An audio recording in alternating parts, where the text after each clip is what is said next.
Hey, what's up? I'm Craig the Squirrel Tyler from the infamous punk rock hip hop band Crazy Town.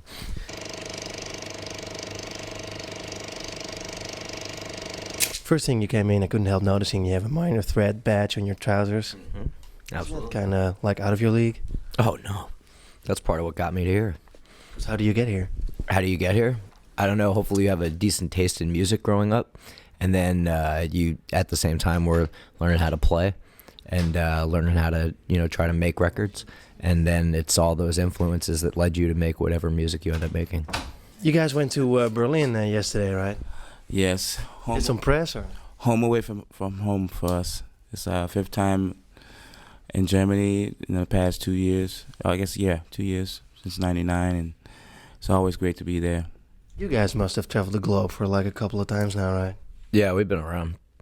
It's I wish we had more time to see some places, but fortunately, some of these places we've gone to a bunch of times, so we've actually gotten to see them a little bit. But it's kind of like, you're kind of getting paid to take trips that somebody would gladly pay. And let's say, like, if someone said, "Oh, honey, let's go to Spain, Portugal, London, Berlin, Amsterdam, and Cologne this spring," you know what I mean?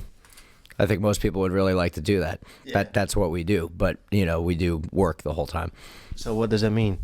Like, especially when we do these promotional tours, we're trying to reach as many people as possible in a very limited amount of time. We just got off a 5-week headlining tour of the States, flew directly from the last day of that tour to Spain. We're working when we got there. We haven't had a day off since because we're only here for, how long was this trip? This is a 10-day promotional tour. So, we're not going to be able to come back here until the fall. So you got to make the most of your time and seize, whatever opportunities that we're given. Before the tape was rolling, you were telling me that you used to live in New York, right? Mm-hmm. Why did you live there? I mean, why did you move to LA? Why did I move to LA? Well, it just seemed like, we were having a hard time breaking bands out of New York. We were doing stuff that was really cool, and we were, touring and doing things that were nationwide, but not really breaking them. And I was in another band called 16 Volt, and the singer lived in Portland, Oregon. The bass player lived in Texas. The drummer lived in San Francisco, and I lived in New York. We'd met through other bands, and we would go and do a tour, and we'd all go to Portland, rehearse twice, and go on the road. And we would bounce tapes back and forth to one another to make records. So we decided, okay, look, we all need to move to the same place, so where's it going to be? And it was either San Francisco or LA. And I love San Francisco as a place to hang out, but if I was going to make a career-based move, LA was the place. It's the epicenter of, like, art, of music in general in the United States. Yeah, because you also told me that in New York it's like kind of easy to be a band and be hip, but if you're getting a bit bigger, the people from New York turn your back on you because you're not cool anymore, right? Yeah, they're not going to help you get all the way there. If you're big in New York, people in New York don't understand why you need to do anything more than that. You're big in New York. It's New York. It's the capital of the world. But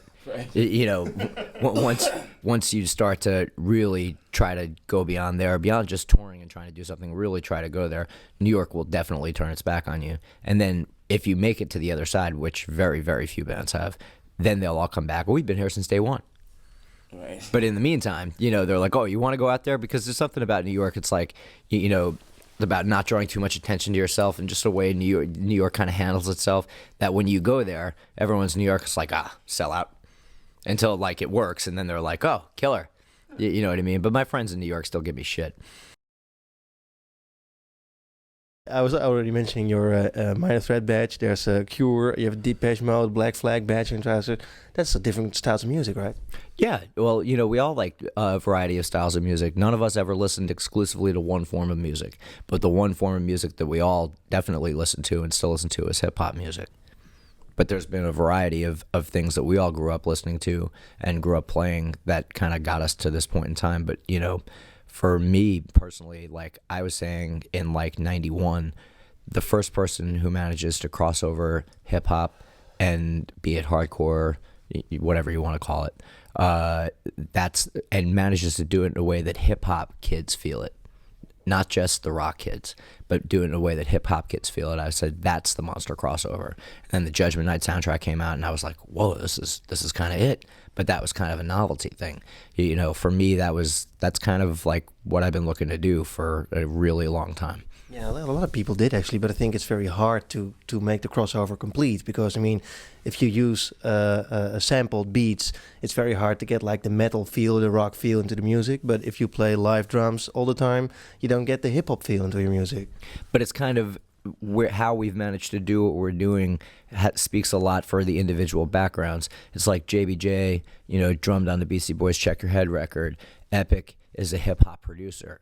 I used to make industrial music, which is just a kind of like white boy form of hip hop, and if you combine those elements, then you can kind of, try to get to what we're trying to do. Like, we want to make music that hip hop people feel as dope hip hop music, and in the States that's happening, and around the world it's starting to happen, and that's a harder challenge than making whatever style music and getting to the rock audience. For us, it's to be able to do both. So you guys have massive roots, right? Yeah, we do. God, I can remember my first time coming to Amsterdam, actually playing here, which was over, I'm going to say, believe it or not, 20 years ago, with Chuck Mangione. I was here most recently in 1992 with the Beastie Boys on the Check Your Head summer tour. We actually stayed at this hotel. So I'm kind of I grew up in that era, and being a drummer and playing. My roots are, from jazz, but branched into, R&B, rock, love rock. Played in some rock bands, worked with some people. So that's what I'm a rocker and a hip hopper. That's what I bring to the table. But it's like, it's real. It's not, it's not fake. And because I remember how those albums were recorded, and some of my friends played on those albums that all the X generation are sampling.